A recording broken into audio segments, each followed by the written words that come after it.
Good evening, ladies and gentlemen. Good evening. I'm your host, Kiana Canada. Welcome back to Kiana's Show.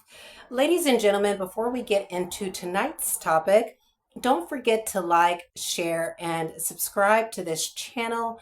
Remember that what your likes and your shares does is that it pushes these kinds of videos up in the algorithm.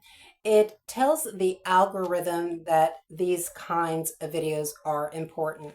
There has been an extreme assault on the right to freedom of expression in the United States, in the Republic of Ireland, and Northern Ireland. As you know, these states are currently perpetrators of transnational repression. So it is not uncommon that not only myself, but other activists or journalists are complaining about being shadow banned or having content throttled or there being a DDS or DDoS attack, because these are what I believe to be, you know, the typology as it relates to censorship and transnational repression. And so if you come across this video and you find it interesting or you find the information helpful, if you feel enlightened by it, don't forget to like the video or share it. This evening, to reiterate, we are going to have a discussion about authentic leadership. And we are going to be talking about the skookum of Colin Kaepernick. And if you are an American citizen or if you are interested in sports, then I think that you know who Colin Kaepernick is. But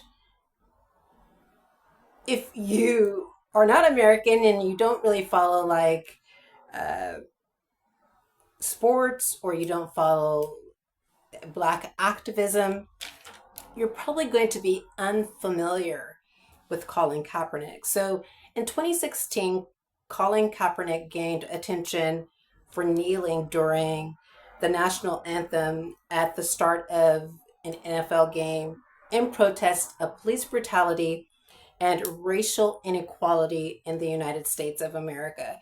So this was around the time where we've seen the extrajudicial execution of Alton Sterling, Philando Castile, and Charles Kinsey. And as you know, these were very public and publicized extrajudicial executions in the United States. And that, of course, came to the attention of Colin Kaepernick. And he knelt in protest to, as a disagreement to what was happening to Black Americans. And as you know, after Kaepernick did so, he came under attack by the U.S. government and a lot of people on the right. A lot of Republicans and conservatives attacked him for kneeling, and it led to Colin Kaepernick being blackmailed in the NFL. And that was, I think, one of the most disturbing um, aspects of during that period, because it wasn't his performance that was questionable. It was the very fact that he was advocating for the rights of Black Americans that he was ousted. And what he did was he accused the league owners of collusion and keeping him out of the league. And so, as you can see, there was an argument that he was being blackballed in the NFL, I guess, couldn't get drafted, if that's the correct word to use, couldn't get drafted into games. And there was some validity to that because Colin Kaepernick reached a settlement for an undisclosed amount. It was a confidential settlement. The reason why we're talking about Colin Kaepernick, the skookum of Colin Kaepernick, is because I don't think that Colin Kaepernick gets enough attention or enough credit is the word that I want to use. I don't think he gets enough credit for all of the activism that he has done. He's a philanthropist. You already know that. But again, I don't think that we give people like Colin Kaepernick enough credit. And I kind of, at this moment, want to sit with that for just a moment. Because one thing that we often hear is leadership, and we have many people that are taking to their social media accounts and are in leadership roles and are speaking out against a particular issue. But my question is there any consistency to that? And that's a question that I want you to answer right now. After you finish watching this video, I want you to go to a politician's account or an activist account, even my account if you want to, and I want you to look at the issues that that person raises, myself if you want to, and ask yourself, is that person consistent with the issues that they're talking about? Now, we need to keep in mind that sometimes activism can be draining, especially if we are dealing with uh, people that are being extrajudicially executed, like Black Americans in the United States. And this is a consistent basis, on and on and on, without any redress, without any guarantees of non repetition, without any reparations for that kind of conduct. And when there is a continuity to that human rights violation, sometimes a person would need to take a break. And I have done that myself over the last few weeks, dealing with other issues as well, but have taken a break to try and figure out what I should give energy to and what I should not, because as you know, I am currently undergoing transnational repression and my content is not being made visible to a lot of people. Currently, I have no followers on Facebook, despite being on Facebook for approximately almost 2 years. And so I understand what is going on, but that has not stopped my activism. I continue to do it, but I need to decide what to put energy into and what not to put energy into. But for those who aren't undergoing transnational repression, those that have a platform, those that speak out against a particular issue, I want you to ask yourself an important question. Ask yourself whether or not their activism is consistent. That's what I want you to ask. And so I want to continue with our discussion on Colin Kaepernick, because Colin Kaepernick helped fund the independent autopsy for Nolan Wells. And as you know, Nolan Wells was a Mississippi teenager who was found dead on a remote island in Mississippi as his body washed, of course, ashore. There is some moving parts to that case. It's still ongoing, but the evidence, I guess, shows that there was some foul play, despite reports saying that there weren't. Because in this particular case, there was a disagreement between Wells and the other people that were there, and somehow he ended up dead. So there does need to be an independent autopsy for that. But as you can see, Colin Kaepernick has really, I think, planted roots in the Black American activist community.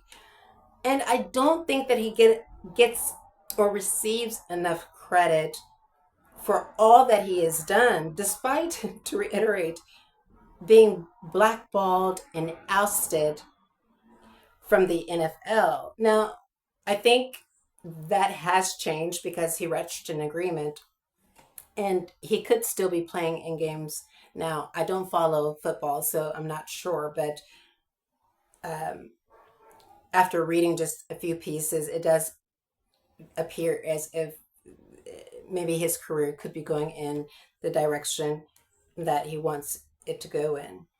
And this is a person who I believe is an authentic leader. So there is consistency between the words that he speaks and his deeds. So Colin Kaepernick not only speaks out against police brutality or anti Black racism, but his deeds demonstrate that as well.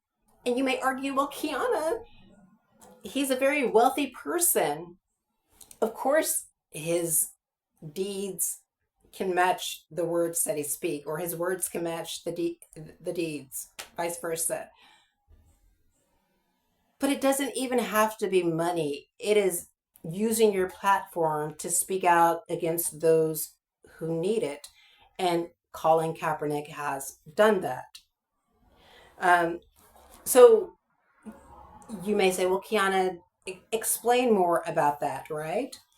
Well, Rob Goffey and Gareth Jones says that consistency between words and deeds is trying to persuade others to do things that you would do yourself, right? And we see a consistency with that with Colin Kaepernick, as with other political leaders and as with other um, activists. We don't quite see that. And I'll get into that a little bit later. Second is coherence and role performance. So there is a consistent underlying thread. Now, there is an argument that is being made here in Belfast that if you don't advocate for all issues, then you're not a real activist. But that's just not true. Some people specialize in a particular area of activism. They know a lot more about a particular area in activism. And being an activist is quite different from being a politician, where you're in a leadership role and you have to advocate on the behalf of your constituency, all people in your constituency, and you choose not to because of some underlying bias that you have. Third is comfort with self, a set of performance that has a common origin. Well, Kaepernick has spoken about, racial discrimination ever since he was young.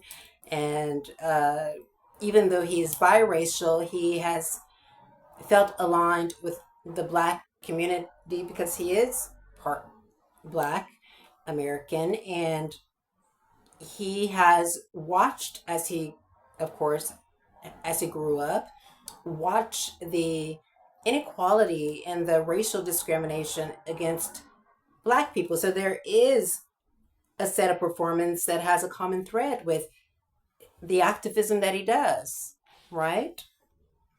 And I think that the gravamen against political leaders that I have met, within the last 3 years is the inconsistency between their words and their deeds. So I'll scroll on Facebook, on YouTube, on social media, and I'll see politicians stating that they're united against racism, or that the community needs to come together, the community needs to be united. And that's a word that I hear pretty often, is there needs to be unity, let's bring unity.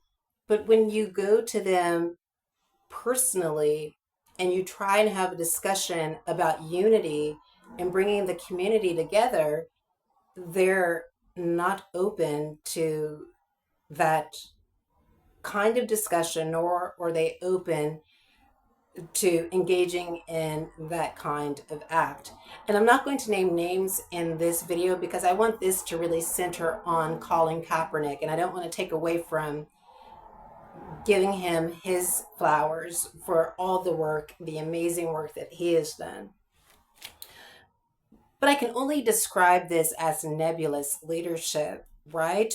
Because politicians are, and some activists are thrusted into roles, a niche role, where they are to tackle a specific area such as anti-Black racism or racism in general, and they have limited their mandate to only specific persons.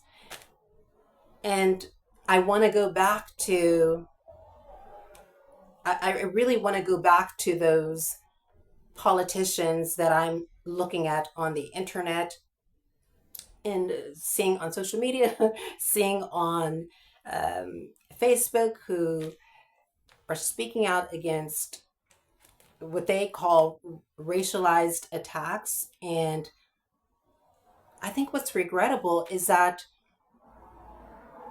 when you talk to them, and I want to reiterate this because I think it's so important, when you talk to them and you bring a complaint to them about anti-Black racism, they don't do anything about it. So, are their words online matching their deeds? And the answer to that question is no. And this is indicative of performative activism, performative leadership.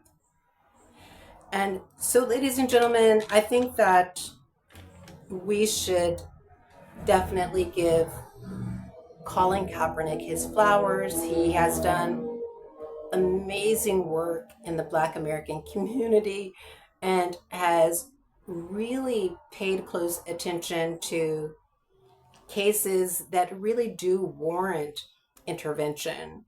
And I don't think he gets enough credit, and he should. And there you have it, ladies and gentlemen. What do you think? Do you think Colin Kaepernick does get enough attention? Do you think Colin Kaepernick is the next civil rights leader of our time? Is it time for someone like Colin Kaepernick to step up even further and to champion human rights? Is there someone like Colin Kaepernick in your community, in your city, in your hometown? All of these things I want to know. And there you have it, ladies and gentlemen. We'll talk to you next time.